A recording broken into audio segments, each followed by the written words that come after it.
Not like Vietnam, where Americans, if they survived, came home.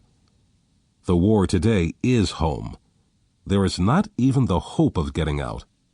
You just survive, day by day, hour by hour, year after year after year. For the handgun generation, there is no post-traumatic stress syndrome because there is no post. We need a new term to describe what happens to people who never get out from under war conditions. Maybe continuing traumatic stress syndrome. I used to read that the thing that made the Vietnamese such fierce fighters was that they had been fighting for many decades. I don't know if this is true or not, but I've watched children grow up fighting with guns, and now they're young adults. The next generation might be called the Uzi generation because of their penchant for automatic weapons. These children, armed better than the police, are growing up as violent, if not more so, than the handgun generation. And the gun manufacturers, in their greed, continue to pump more and more guns into our already saturated ghettos. Some may think that this violence is new, but it's not. Violence has always been around, usually concentrated amongst the poor. The difference is that we never had so many guns in our inner cities. The nature of the violent act has changed from the fist, stick, and knife to the gun. But violence, I remember. Part 1.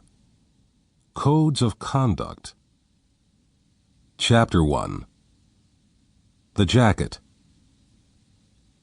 I was probably 4 when I first became aware of violence. We were living in the Bronx on Caldwell Avenue. My mother, my 3 brothers, and I in a small apartment. My father lived there for some small portion of that early part of my life, but he was not a strong presence in our family. My mother and he were already breaking up. His drinking was becoming intolerable, his financial support sporadic at best, as he seemed incapable of keeping a job. The images from the part of my life are cloudy today, and memories of my father are neutral. He was not a bad man. He treated us well. He was just not much of a father. Even as a very young child, I knew our survival depended on my mother. This didn't bother me at the time. Later, the fragility of our ability to survive would have a profound impact on my brothers and me, but I was 4, and the world seemed fine. My father and mother separated sometime that year. He left us. 4 boys, no child support, no nothing. For the next 15 years we would go visit him every now and then. He was lost to alcohol and took on the job of superintendent of a building in Harlem. He later remarried. We barely noticed his leaving. When we visited, we mostly went to see what he looked like after a few years. Whatever pressure and stress his leaving put on my mother, having to raise 4 boys alone, she didn't show to us. We thought everything was fine.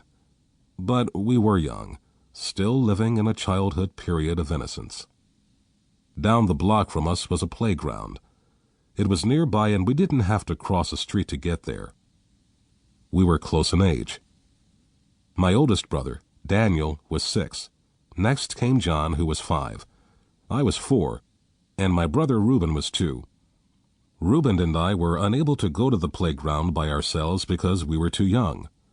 But from time to time, my 2 oldest brothers would go there together and play. I remember them coming inside one afternoon, having just come back from the playground. There was great excitement in the air. My mother noticed right away and asked, "Where's John's jacket?" My brother John responded, This boy, he took my jacket." Well, we all figured that was the end of that. My mother would have to go and get the jacket back. But the questioning continued. "What do you mean he took your jacket?"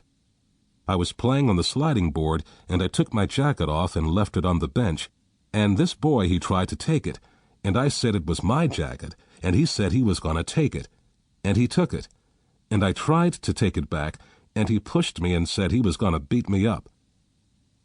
To my mind, John's explanation was clear and convincing. This case was closed. I was stunned when my mother turned to my oldest brother Daniel and said, "And what did you..."